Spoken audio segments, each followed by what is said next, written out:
souvent, on glorifie un peu la vie d'artiste, la vie de photographe, de vidéaste et tout ça. C'est pas toujours sexy. Quand on a une idée et on est convaincu de son idée, faut aller droit au but et il faut continuer. On peut pas se dire, bah là, en fait, je vais faire une semaine de. Je vais partir en vacances, je vais tout laisser derrière moi. Ce n'est pas possible. Tu fais pas toujours la différence entre est-ce que je parle à mon frère ou est-ce que je parle à mon collègue. Ouais,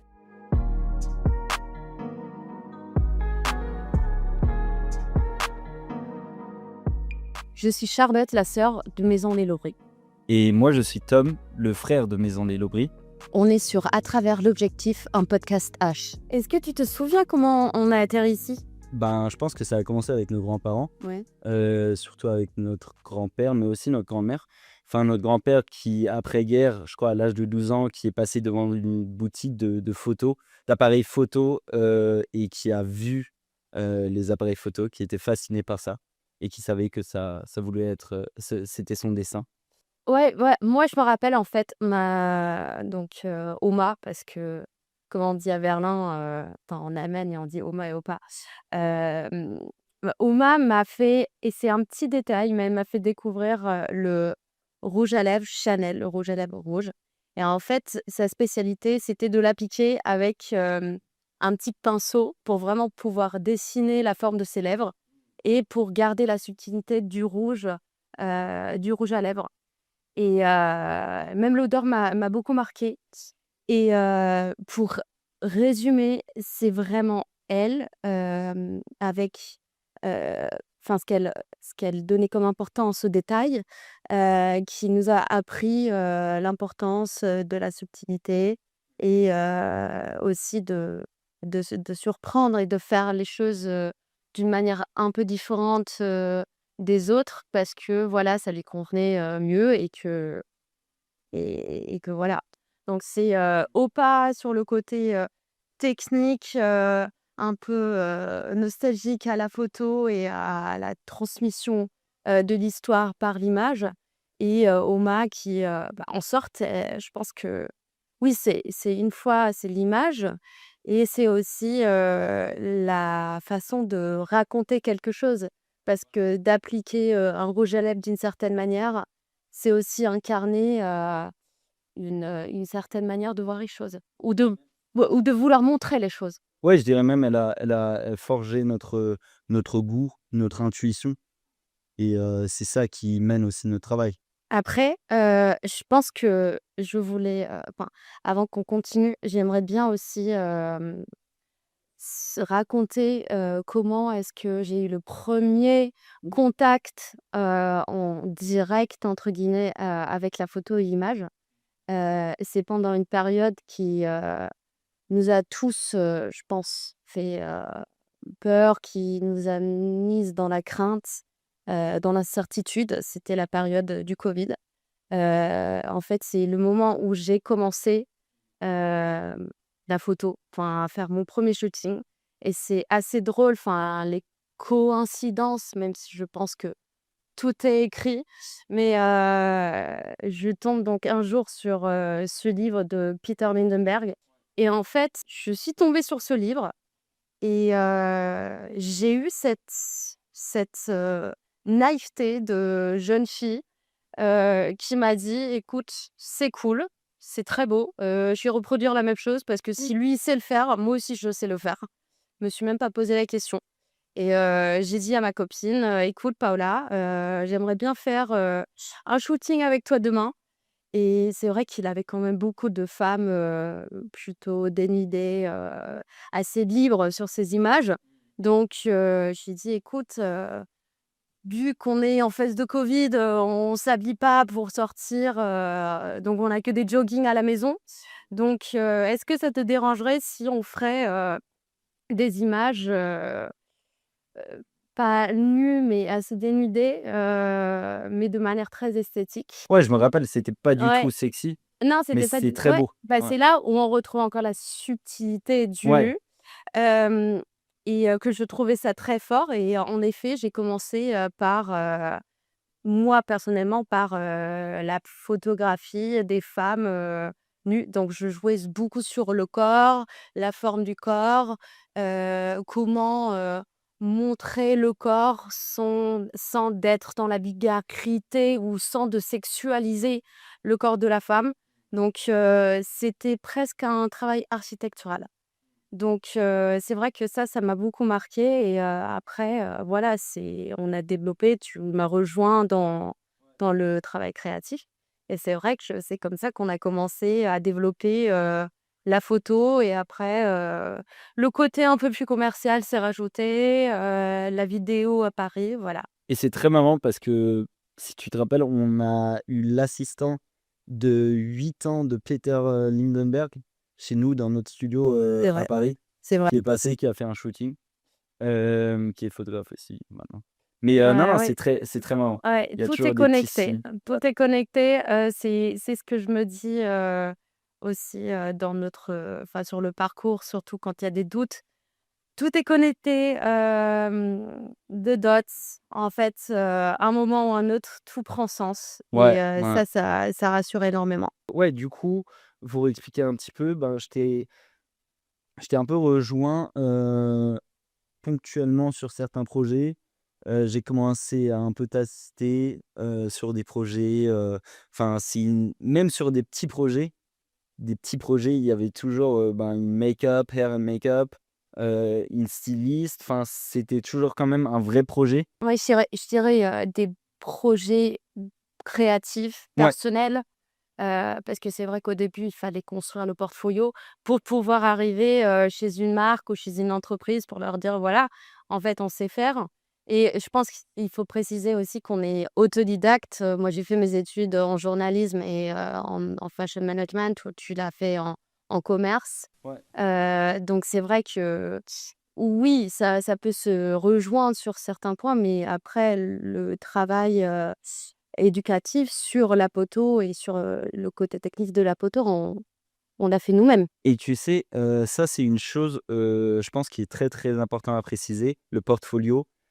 En fait, aux personnes qui ont pas encore commencé, à se professionnaliser dans la photo ou dans la vidéo, heu, pour moi, la première étape, la toute première étape, c'est de se construire un portfolio, soi-même, avec des projets pas payés, pour vraiment avoir la liberté d'expression, la liberté de créer, sans qu'il y a quelqu'un qui regarde, et qui dit: «Ah non, ça je veux l'avoir comme ça et ça non, tu peux pas faire, c'est comme ça» et avoir vraiment la liberté. Bah, je pense que c'est très important pour, pouvoir se créer, une ADN, ce qui sera très, très importante, sur le long terme parce que c'est comme ça qu'on se démarque, de la concurrence.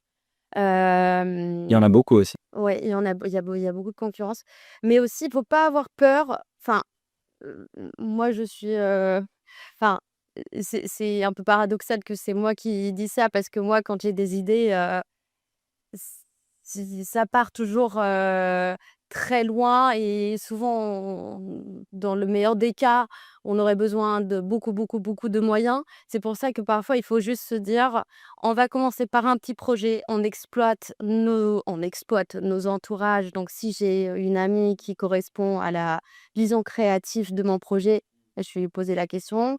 Après, je vais voir si, j'ai une make-up dans mon entourage qui a envie, de rejoindre, le projet pour pouvoir construire son portfolio également.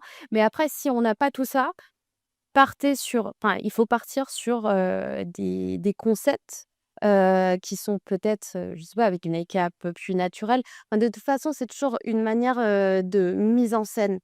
Moui. Hem, Il faut d'abord exploiter les ressources qu'on a nous, et moi je trouve aussi que quand on commence quelque chose, il faut essayer de le faire avec les peu moyens qu'on a et si on arrive à faire quelque chose à peu près bien, c'est le signe que, enfin, on peut un peu mettre un peu de budget, on peut contacter des gens d'extérieur, on peut construire, cette ouais, chose. il y a ça et aussi la vraie créativité, c'est de pouvoir créer des choses, marquantes et assez incroyables avec un minimum de moyens. Créer Ça quelque chose c'est à partir de rien. Oui, ça c'est vraiment je pense que c'est ça qui fait aussi la créativité des gens. Ouais. Et on a mal surtout nous parfois aussi. On s'imagine des trucs et moi je trouve que c'est très créatif, mais on aurait besoin d'un budget de 1 000 000, 2 millions pour vraiment réaliser tout ce qu'on aimerait faire et non mais j'exagère, mais enfin et après parfois on se reconcentre et on se dit: «Bon, comment est-ce qu'on pourrait rester créatif avec, un peu avec moins de moyens?» C'est vrai que ça peut être un peu limitant parfois, mais on trouve toujours une solution. Donc soit on adapte le storytelling, soit on trouve quelqu'un. Après ça peut durer, parfois ça peut durer, des semaines, mais le travail paye toujours. Donc et le travail et l'investissement, même quand c'est chiant, parfois ça peut mettre mal à l'aise d'envoyer des messages à des gens que tu ne connais pas pour leur demander de travail gratuit pour toi. Ouais. Mais au final, on est tous dans le même bateau, et je pense que surtout aujourd'hui, c'est extrêmement important qu'on se soutient parce que dans l'industrie, surtout avec, bah, les collaborations, avec l'influence, le non-paid et tout ça qui a pris quand même une grande ampleur. Pour moi, il est autant plus important que voilà, qu'on se soutienne et qu'on se comment on dit là? On se serre la main, Oui, qu'on, bah, pour moi, c'était toujours clair quand j'ai un projet où moi je gagne de l'argent, je partage avec l'équipe, que je fais travailler avec moi, enfin avec nous, et parfois il y a des projets où je suis pas payé, où j'aimerais bien réaliser une vision et donc c'est plutôt pour le portfolio, pour montrer le travail et là, il faut se soutenir et il faut s'entraider mais c'est pour ça qu'on s'entraide aussi, nous avec, nos amis dans l'industrie. Enfin, on a des designers entre autres, on fait des shootings, on réalise des shootings, pour eux. mais Heu, ouais. parce que ouais, on doit soutenir. Mais je pense que de toute façon, dans l'industrie de la photo et de la fin de du visuel et de l'audiovisuel, il faut pas oublier que ce n'est pas que, prendre une caméra dans la main et de faire de belles photos, technovement et créativement parlant, mais c'est aussi, heu, aller se construire un réseau. Parce que tout ce qui vient après et qui va construire ta carrière, c'est ton réseau. C'est vraiment un mélange entre le talent, la discipline, le savoir-faire, et techniquement parlant, mais c'est en grande partie le réseau. Donc il faut surtout pas hésiter, d'aller sur des events le soir, des ouvertures de galeries, enfin même les événements où tu t'attends le moins de tomber sur quelqu'un, qui va te donner, une mission, un boulot. Bah, souvent c'est les événements ou les situations où tu t'attends le moins, où tu vas tomber sur quelqu'un qui connaît, X, Y ou C'est qui vrai. va même t'ouvrir l'horizon et va te donner de nouvelles idées. Parce que nous aussi, à un moment, pour nous, c'était que la mode, c'était que la beauté, c'était que le lifestyle et au fur et à mesure, en fait, on a vu que, il y avait plein d'industries, hyper intéressantes où on pouvait se positionner et je pense que ça, c'est hyper important de rester, l ouvert d'esprit, en fait. Il faut enfin, pour moi, c'est vraiment, de rester ouvert d'esprit, de travailler dur et de ne pas s'arrêter. Ça, c'est une, règle de base, c'est et tenir le coup no matter what. Et d'apprendre et de s'améliorer aussi. On a quand même la chance d'avoir accès, heu, à du savoir. Ah oui, absolument. Je réfléchissais à ça parce que, je voulais faire un certain type de vidéo, un format et je tapais juste sur YouTube, comment faire le format XY, comment le réaliser et il y avait un tuto de A à Z qui me montrait, comment le faire. Bon après, je dois quand même comprendre et je dois le faire à ma manière, mais c'est devenu tellement plus facile à apprendre de nouvelles choses. Enfin moi je trouve c'est magnifique, c'est Enfin, incroyable. disons que c'est pas une excuse de dire: «Je n'ai pas accès, à tout ça». Enfin, il y a des livres, il y a YouTube, il y a des podcasts, il y a des workshops en ligne qui sont gratuits, pas toujours, mais il y en a et c'est plus une question de volonté et de discipline, donc on peut y arriver. Après, encore une fois, ça sera pas du jour au lendemain, sauf si on a énormément de chance, mais c'est vrai qu'il faut vraiment s'accrocher et il faut continuer, continuer, continuer et surtout, il faut s'attendre à ce qu'on investit énormément de temps. Donc je sais que nous, par exemple, on travaille du lundi au lundi. Oui, le week-end, peut-être un peu moins que dans la semaine, mais ça nous arrive aussi d'avoir Ah oui, le même, taux d'heures le week-end que, un pendant lundi un ou un jour, mardi. oui, voilà. Ouais. Donc ça, c'est vrai que c'est important à savoir. Ça devient vraiment, l'entrepreneuriat, c'est un style de vie, en fait. Du coup, on commence par la première question? Allez, avec plaisir. Pensez-vous que le lien familial renforce votre audace créative ou au contraire le met parfois à l'épreuve? Heu, alors je pense que le lien familial entre nous 2 a un effet plutôt positif sur notre créativité. Déjà, on est souvent d'accord, on a souvent la même vision, et si on n'a pas forcément exactement la même vision, on se comprend. Heu, je pense que là Ouais, on en parle, c'est tr et on en parle et surtout quand quelqu'un a une idée, l'autre va le pousser et on va trouver des idées ensemble et en fait, tu trouves souvent des idées quand tu fais des sessions de brainstorm.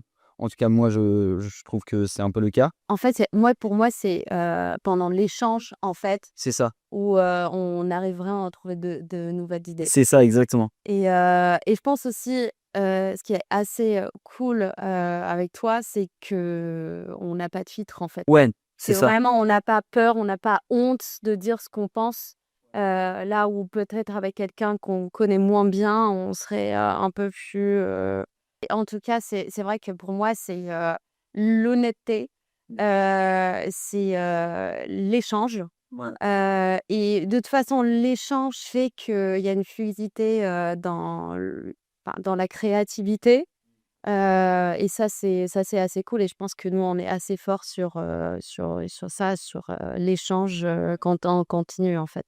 Ouais et là où c'est peut-être plutôt une épreuve, le lien familial en tout cas, c'est peut-être enfin, parce qu'on a une histoire, parce qu'on est le enfin, on est une famille, donc par rapport à la communication, parfois ça peut peut-être être une épreuve, mais enfin, on travaille dessus et C'est vrai que les émotions, parce que tu fais pas toujours la différence entre est-ce que je parle à mon frère ou est-ce que je parle à mon collègue ou à mon associé. ouais, Donc c'est c'est ça. vrai que parfois ça peut se mélanger et ça peut être un vrai défi, mais c'est assez inconscient donc parfois ça peut, oui, dépasser des limites, enfin on n'aurait peut-être pas parlé de la même manière à son collègue qu'on connaît depuis un an que, quand on se parle. Mais bon, après, on reste toujours dans le respect de toute manière. Oui, oui, C'est juste qu'on est, plus libre ouais dans notre façon de s'exprimer. et je pense que ça nous rapporte beaucoup plus, heu que ça dérange d'être, frères et sœurs et c'est génial et enfin, pour nous, ça fonctionne et voilà. Parce qu'on a beaucoup de gens aussi qui viennent nous voir et qui disent, «Ah, vous êtes frères et sœurs, mais comment vous faites? Moi, j'aurais tué ma sœur ou j'aurais tué mon frère», et enfin, pour nous, c'est pas le cas. Avez-vous des souvenirs d'enfance qui résonnent aujourd'hui dans votre manière de créer? Ah là là, ouais. Moi, oui, oui, oui, oui. Je me rappelle que depuis qu'on est, petit, on a l'esprit, d'entreprendre, en fait. Je me rappelle, je pense que tu avais 5 ans, moi j'en avais 8, 6 et 9. Et on allait, devant la porte pour laisser, les gens, qu'on arrêtait dans la rue signer un papier, parce qu'on voulait se mobiliser contre la déforestation, de la forêt tropicale. Ça, c'était notre, 1er, plutôt charity business. Ouais. Ça, c'était vraiment pour s'engager, mais c'était aussi pour avoir une première approche, avec, On voulait entreprendre quelque chose. oui, on voulait faire bouger, les choses, on voulait entreprendre et après on a eu notre première idée. On avait même fait un vrai business plan, hem et l'idée c'était, la chaussure avec, le talon, qu'on avec le talon échangeable Ouais. et En fait, une chaussure de femme où tu pouvais échanger le talon pour avoir un talon haut ou plus bas, ouais. d'en faire une ballerine et ben il existe et Ouais, tu te rappelles qu'il nous a dit ouais, qu'il ouais, ouais. fallait qu'on laisse tomber le projet parce En fait, que c'était c'était une notre très mauvaise idée. ouais, c'était notre oncle qu'on aime beaucoup, hein? On l'adore. Lui, il nous avait dit, «Non, non, moi j'ai des amis qui ont essayé exactement cette idée et ça a pas fonctionné, donc laissez tomber l'affaire» et enfin, on était jeunes, donc on s'est dit: «Ouais, ben, il est, il» en C'est un plus, professionnel. oui, c'était un professionnel, il était, orthopédiste. Ouais et donc on se disait: «Bon, il doit savoir, on va laisser, tomber l'affaire» et enfin, aujourd'hui, il existe Et des ça marche chaussures très bien. et ça marche très bien. On aurait pu être millionnaire pour eux. Donc il faut vraiment ouais, il faut vraiment pas se laisser, stopper, quand on a une idée et on est convaincu de son idée, faut aller droit au but et faut continuer. Même si c'est l'oncle ou le père ou la mère ou la sœur ou le frère qui dit, «Ah non, mais ça va pas fonctionner». Ça montre encore plus que même les professionnels dans leur domaine, parfois, ils peuvent être très bien dans ce qu'ils font et ça veut pas dire qu'ils ont toujours raison. Ouais, Donc c'est vrai que c'est une très bonne leçon et que quand tu y crois, et que tu travailles derrière, faut y aller. ça va payer un jour ou un autre. Mais aussi, qu'on n'a pas de réussite. Franchement, j'avais ça, il y a pas trop longtemps. C'était début du mois et je me disais: «Est-ce que ce mois-ci, on peut pas juste, un peu se calmer et on foncera, Respirer, ouais. ouais et on continuera le mois prochain?»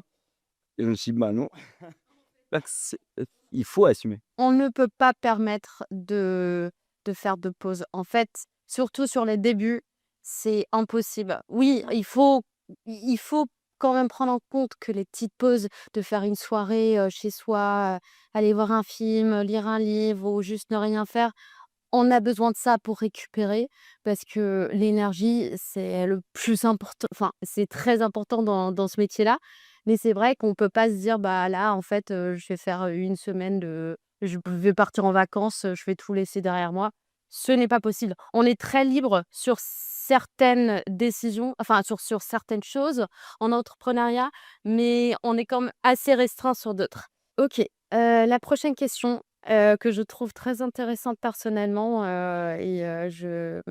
oui, ta réponse m'intéresse beaucoup. L'un de vous 2 est-il plus instinctif et l'autre plus analytique? En général, bah, je pense que oui. Hem, je pense que oui. Je pense que je suis assez analytique. Hem, après, enfin, j'aime pas trop dire de moi que je suis vraiment, seulement analytique. Je réfléchis beaucoup, Ouais. mais j'ai aussi enfin, ça m'amène aussi à avoir une très forte intuition sur beaucoup de choses. Mais c'est vrai que je réfléchis beaucoup, beaucoup. Je fais beaucoup de réflexions, tout le temps. Et donc j'ai ce côté analytique. Ouais, mais je pense que c'est pas, enfin, analytique, comme tu dis, c'est plus, réfléchi. Ouais. C'est, de prendre en compte certains facteurs et de prendre des décisions à base de facteurs quand même assez réfléchis. Et après ça n'empêche pas que tu as une créativité très intuitive, mais c'est vrai que moi, je pense que moi, j'anticipe peut-être moins que toi et je vais, prendre plus vite, plus de risques, mais parce que j'anticipe pas les conséquences et c'est là où on se rejoint et que ça matche très bien. C'est que parfois je peux peut-être nous pousser à faire, une chose, mais toi tu vas dire: «Oui, mais on peut que aller jusqu'à là parce que, c'est trop risqué». Mais je pense qu'en fait, on trouve un équilibre Ouais. qui est assez fort, dans tout ça.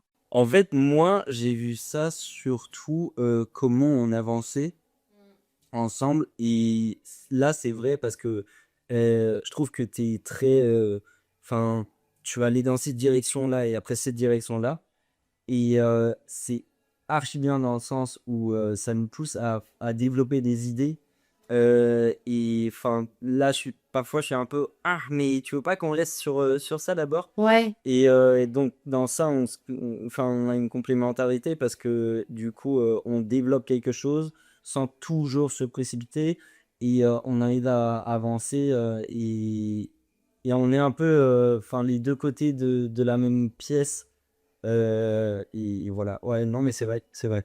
C'est juste que là aussi, il faut, mettre le l'ego de côté. Souvent, mettre l'ego de côté et se dire: «OK, ce n'est pas personnel, ce n'est pas parce que ton idée n'est pas bien, c'est parce que pour ce projet-là, ça n'a pas de sens». Parce que après, c'est vrai que tu as plein de possibilités dans la photo, dans l'art. En fait, tu peux raconter une histoire de X manières différentes. Donc parfois, c'est vrai, vu qu'on a tellement d'options qui, moi, m'intriguent souvent beaucoup, et parfois c'est dur de se mettre d'accord sur, une option Ouais, c'est vrai, c'est vrai. et Ouais. mais bon, ça fait partie, du job aussi de pouvoir cerner quelle est, la façon de raconter l'histoire qui convient le mieux, à ce moment-là, en fait. Mais je trouve que ça, enfin, la question, c'est vraiment, on a une complémentarité sur le côté parce qu'on n'est pas juste, en fait, 80% de notre taf, c'est pas les projets créatifs et c'est pas les concepts, c'est tout autour. Comment avancer, comment prendre quelle décision de business, enfin. C'est beaucoup d'administration aussi, c'est beaucoup de mails, c'est contacter les clients, c'est démarcher, les clients. C'est vrai que souvent on glorifie un peu, la vie d'artiste, la vie de photographe, de vidéaste et tout ça. C'est pas toujours sexy. Il y a beaucoup de tâches, assez, répétitives, un peu ennuyantes, enfin pas très créatives, disons. Bah, de toute façon, de travailler ensemble, ça s'est fait de manière, totalement naturelle. On savait déjà depuis toujours qu'on allait travailler ensemble. On savait juste pas comment exactement et enfin, tu as commencé avec la photo, et après, quelques années, enfin, tu t'es professionnalisé et moi, je t'ai toujours, assisté, Tu m'as toujours accompagnée. ouais, c'est ça, dans les shootings. Et même au bout d'un moment, je me voyais même plus, le faire seule, parce que tu contribuais tellement, bah, déjà ton avis était hyper important, je diffusais rien sans ton avis, je proposais même pas les mood boards, les concepts créatifs aux mannequins, aux équipes sans ton avis. Enfin, je suis, de manière devenue un peu dépendante de ton regard, mais, de manière très positive, pas et c'est là où, je pense la complicité, même en termes, pro, s'est créée et c'est venu très, très naturellement, d'une passion. Moi, j'ai commencé donc, après mon diplôme, enfin, j'ai fait mon diplôme, à Berlin, en journalisme et en philologie française et moi, je voulais juste, terminer tout ça pour pouvoir partir, m'installer à Paris et toi, tu étais déjà installée à Paris à ce moment-là, tu terminais, un stage, en communication digitale et moi, on m'a proposé, de travailler pour, Banijé France en tant que directrice artistique, et j'ai commencé en fait, je voulais pas travailler sans toi donc oui, tu m'as rejoint assez vite, dans l'équipe.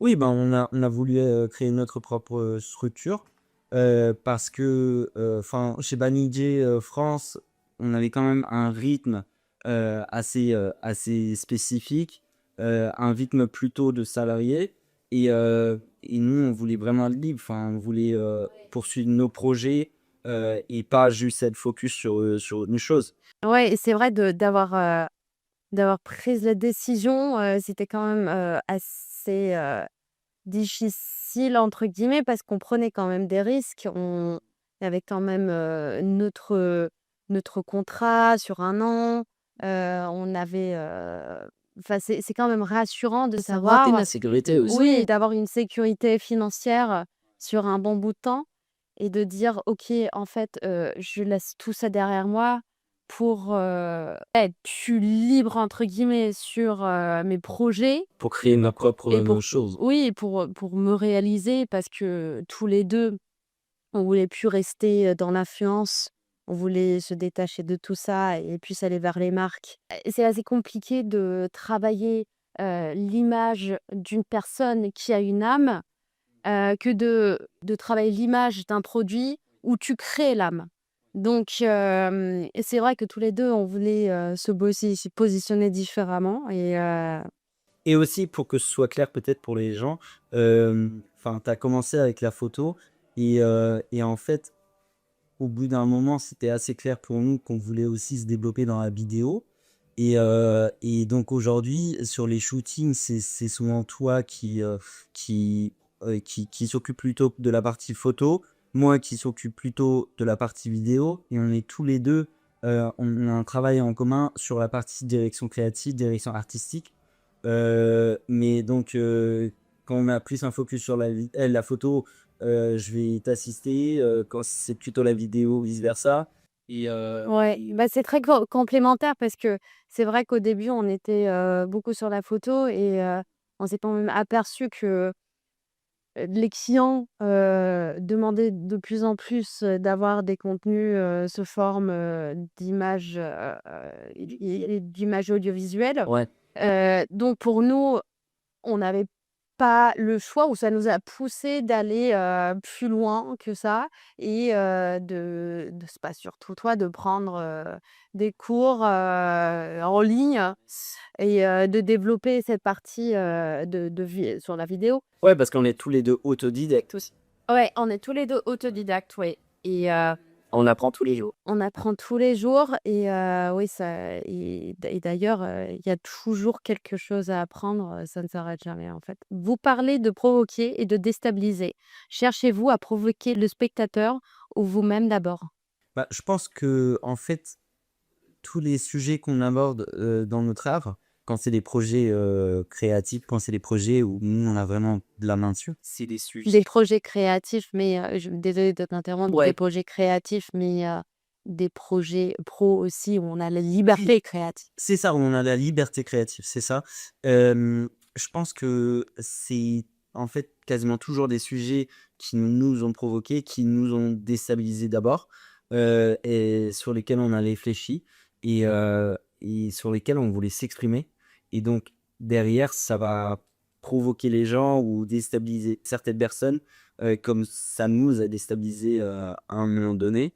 Heu Mais déstabiliser surtout sur un processus intellectuel, Ouais, c'est ça. sur un processus de réflexion Oui, bien sûr, oui, oui, absolument. et je pense aussi qu'on aborde quand même des sujets qui sont pas toujours dans le commun, qui sont peut-être, un peu, dark pour certaines personnes. Mais moi je pense que la l'image et l'art, Ouais. hem, c'est aussi de pouvoir faire de quelque chose de moche ou de négatif, quelque chose, de très beau.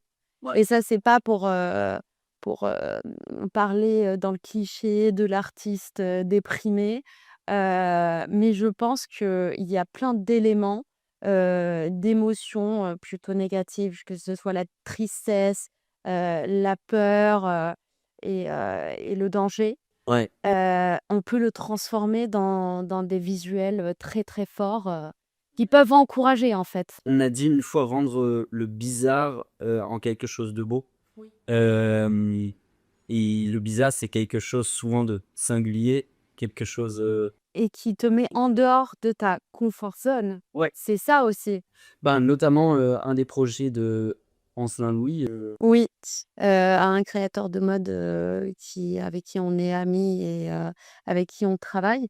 Et en fait, il parle beaucoup, de la libération de la femme enfermée, de la femme, qui se réduit, à quelque chose, qu'elle n'est pas et qui a ce besoin, de se libérer et en fait, enfin ce genre de sujets qui sont des sujets quand même, sociétals et politiques même, hem, nous on aime bien visualiser, tout ça, via, des images. Et parfois ça peut être de manière, bizarre, pas dans le casual quoi. Donc ouais, moi personnellement ce qui m'intéresse, c'est de faire des clins d'œil. Même si et je sais que ça marche pas sur toutes les marques, surtout celles qui veulent, rester, très commerciales et qui veulent avoir, une image, très clean et qui veulent pas du tout se positionner, par rapport à certains sujets. Mais sinon personnellement, j'aime bien faire des petits clins d'œil, à des mouvements, sociétals, à une certaine manière de voir les choses. Donc c'est vrai que dans la photo ou même dans l'image audiovisuelle, il y a souvent des petits indices, qui peuvent surgir, voilà. Ben, je te pose une dernière question. Quel est le conseil que tu donnerais aux jeunes photographes? Alors, comme on parlait de comfort zone tout à l'heure, je pense que le plus important, c'est de sortir de sa propre comfort zone. Je sais, on l'entend souvent, mais je pense que si on peut parler d'expérience, la comfort zone, c'est paradoxalement, même si on pensait se sentir en sécurité dans notre habitat habituel, et ben, ça nous a limités dans tas de choses, notamment à avancer plus vite à un moment où on aurait dû entreprendre certaines choses et on l'a pas fait. Et en fait, ça nous a retardé sur pas mal de choses, ça nous a freiné sur certains projets. Et je pense que c'est une fois cette comfort zone parce qu'on a peur, en fait, d'échouer, Ouais. de la quitter parce qu'on a peur d'échouer, ben, c'est le cas pour moi-même, mais d'affronter sa peur et même de voir cette peur comme Quelque chose pas comme oui, mais oui, comme pas comme une amie, mais comme quelqu'un qu'on ne connaît pas encore, mais qu'on a envie, d'apprendre à connaître. d'apprendre à connaître et de prendre la peur à la main et dire: «Allez, on va faire ça ensemble». Parce que une fois que c'est fait, en fait, on est tellement fiers. Moi, pour moi, ce qui fait aussi mon bonheur, c'est d'évoluer et de voir les différentes étapes et en fait, pour moi, vraiment, c'est quand je sais que j'ai peur Mmh. et que je n'ai pas écouté ces peurs et que j'ai dit: «Écoute, fuck it», faudrait mettre un peu de censure dessus, hem, je vais quand même le faire et en fait, c'est juste magique. L'échec est souvent dans notre tête et dans le regard des autres et ça, c'est une chose qui est extrêmement importante.